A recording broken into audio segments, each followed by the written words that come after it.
Hello everyone, welcome back to another video. This is Jacob with Blue Porsche, and today in Valheim, we're going to explore the Black Forest, and I will show you everything you need to know to thrive and survive in this dark and dangerous place. Easy to find the Black Forest is, usually near the starting meadows.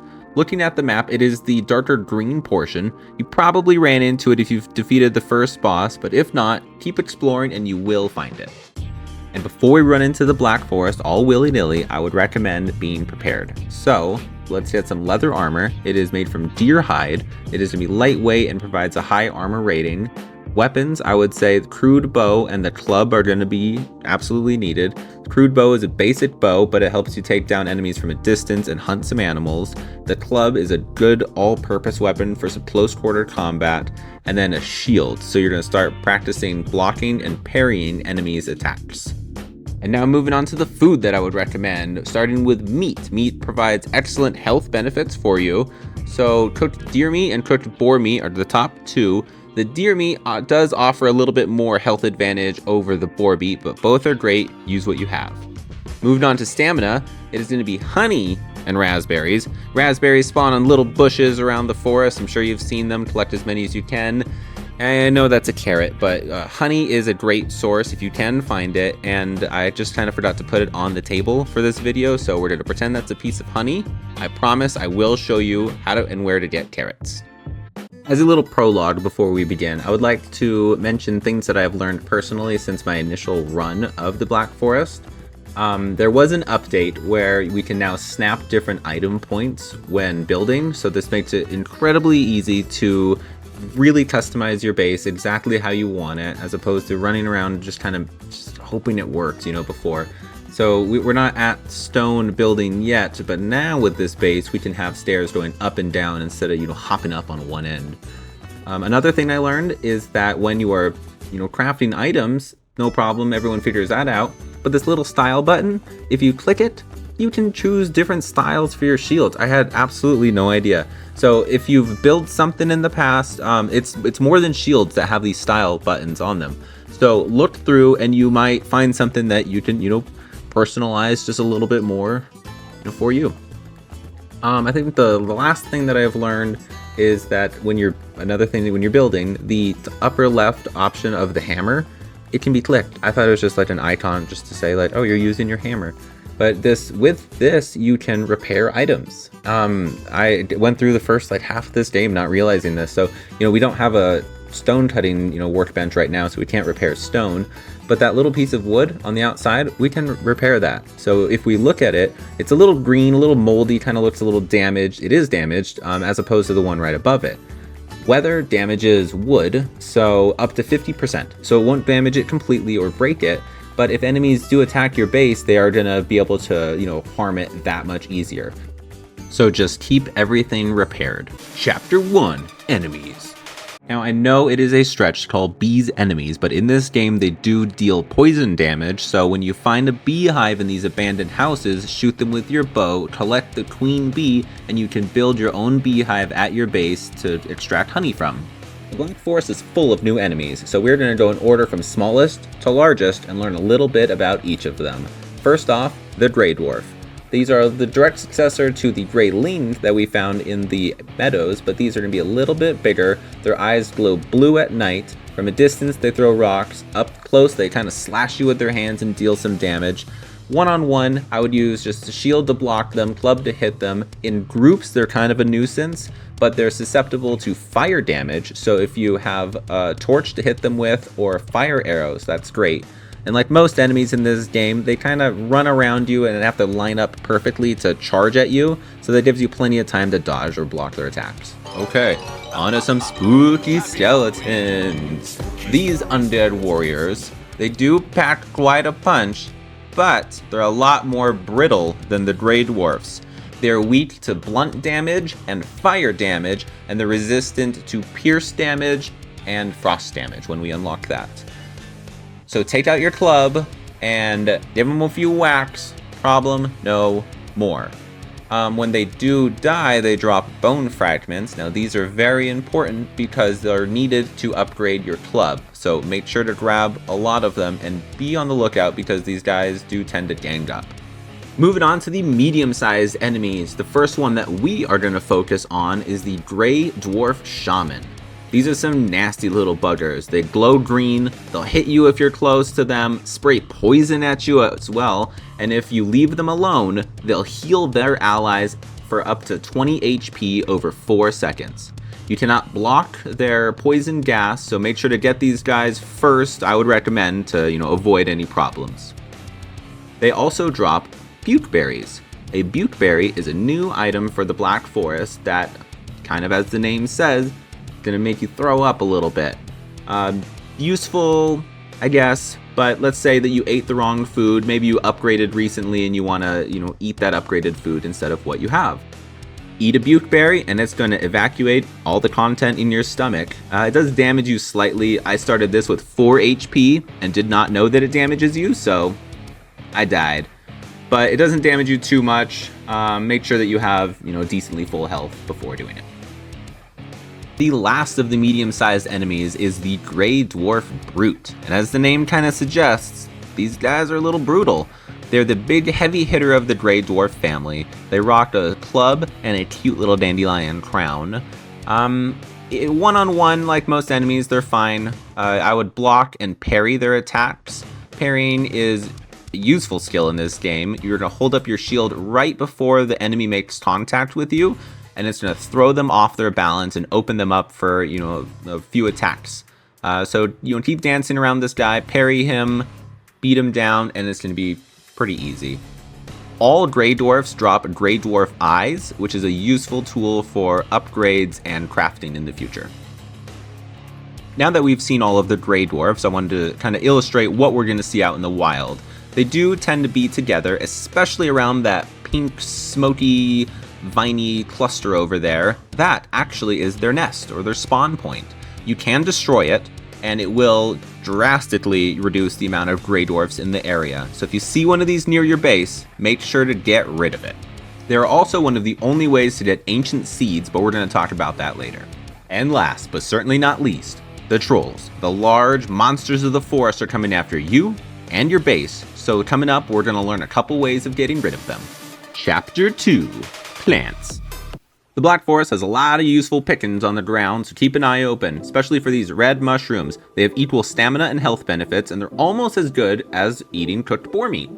Blueberries. These guys pretty much directly succeed the raspberries. They have good stamina qualities to them, and mainly used in ingredients in the future, so collect them.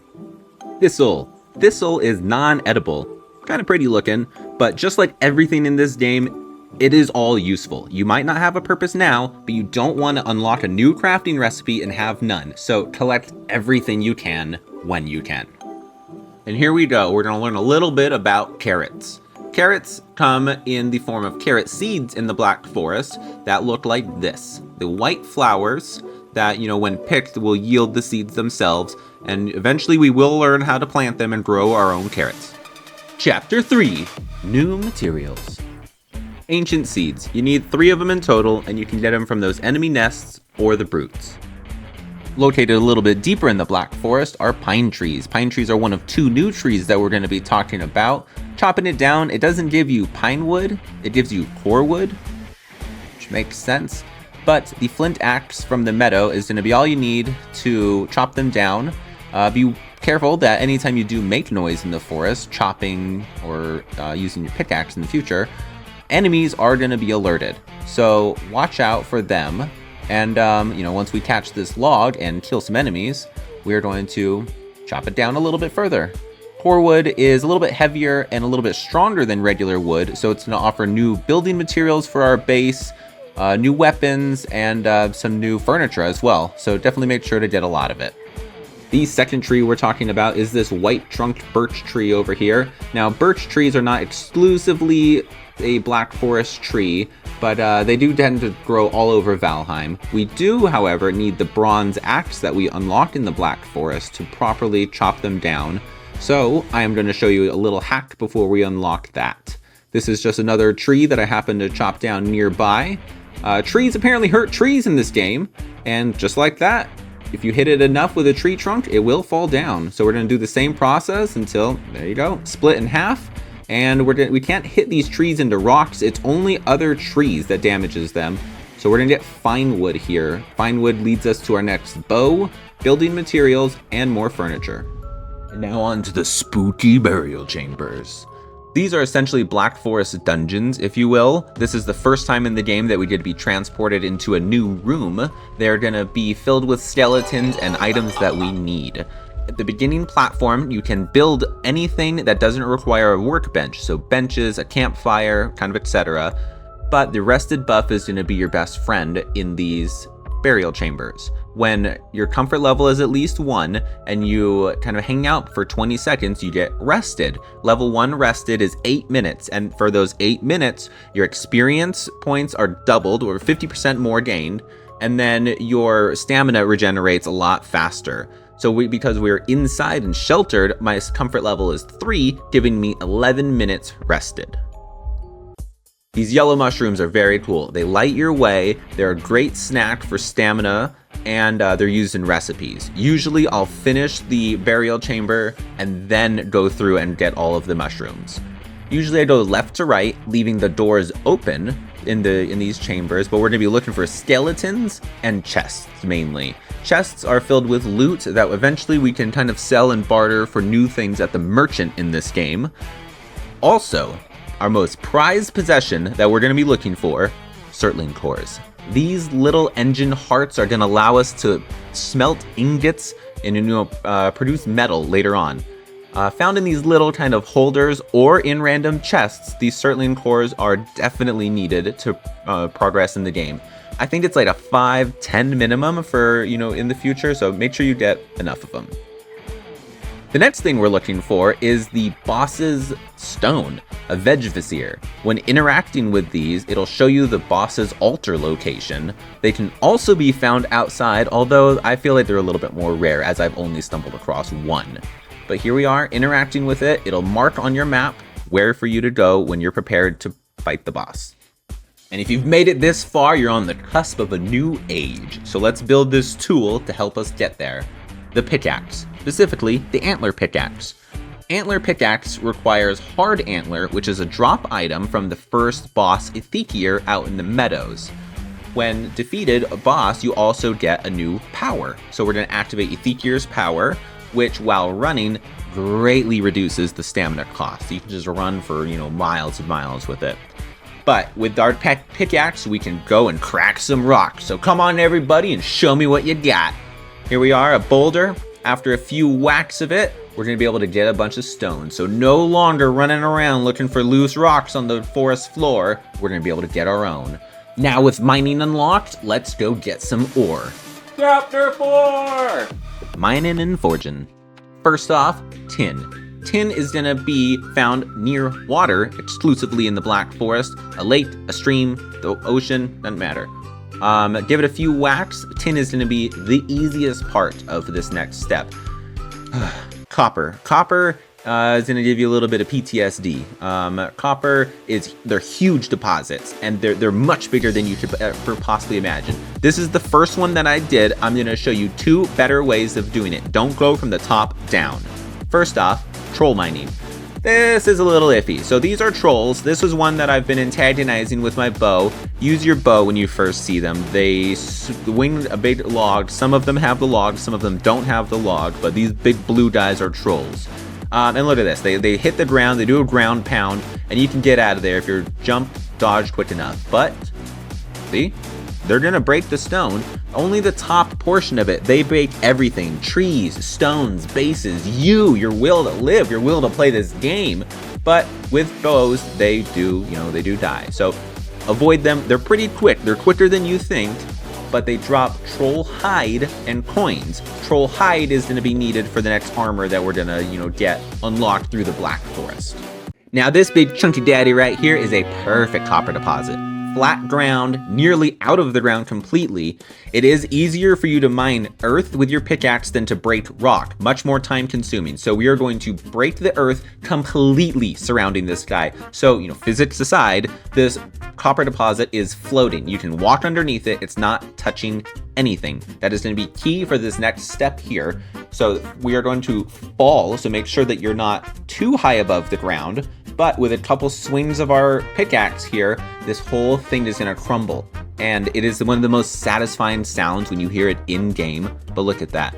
And now, don't worry, all of the copper deposit is going to accumulate together for ease of access. So there's one there, but there's 24 in that one.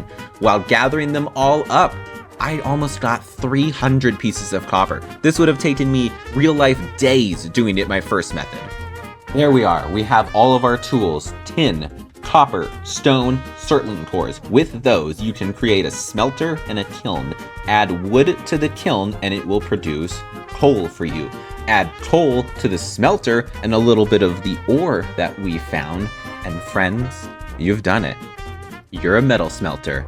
Now we can make tin ingots and copper ingots. Both can make new items individually, or with our new crafting station unlocked, the forge, we can, I'm not too sure if you guys knew this beforehand, tin plus copper makes bronze. Guys, we're in the Bronze Age. So bronze ingots, can be broken down to make bronze nails. And you know what we can make with that to make our life so much easier? A cart. Yeah, a little cart. Look at us. We're just, accelerating through the ages now. We have a wheel, we have smelters. Remember when you were just running around the forest punching trees? Memories. But anyways, get between the forks of the front of the cart, activate it. It will hold to your body like this. Be careful, it does take damage. It does roll. It can fall off of a cliff and break. But remember, we can repair items. So as long as it's near a workbench, you can repair it. So look at me, encumbered, way too much weight on me. Copper deposit is heavy, guys. And normally you can't teleport it. This is mine and my girlfriend's server, so it's a little bit on the easier side. We can teleport and then everything we picked, we get 2 of, basically. But look at this, it actually has weight. So it can hold a ton of weight, but eventually we get back to our base and you have now a full cart of copper. You know where to find tin. You have we're in the forest, so essentially an unlimited supply of coal. So gather your materials, smelt some bronze, and let's meet again in part 2 of this video where we talk about the Bronze Age itself, new weapons, new tools, and strategies for you to be prepared for and successfully defeat the boss of this biome, the Elder. And that's it, folks. Thank you for watching. I truly do appreciate it. If you enjoyed today's video, please like and subscribe. That stuff really does help. And if you have any questions, please comment below. I'd especially like to hear your idea for a video you'd like to see, because everything I do is for you. I hope you have a great day.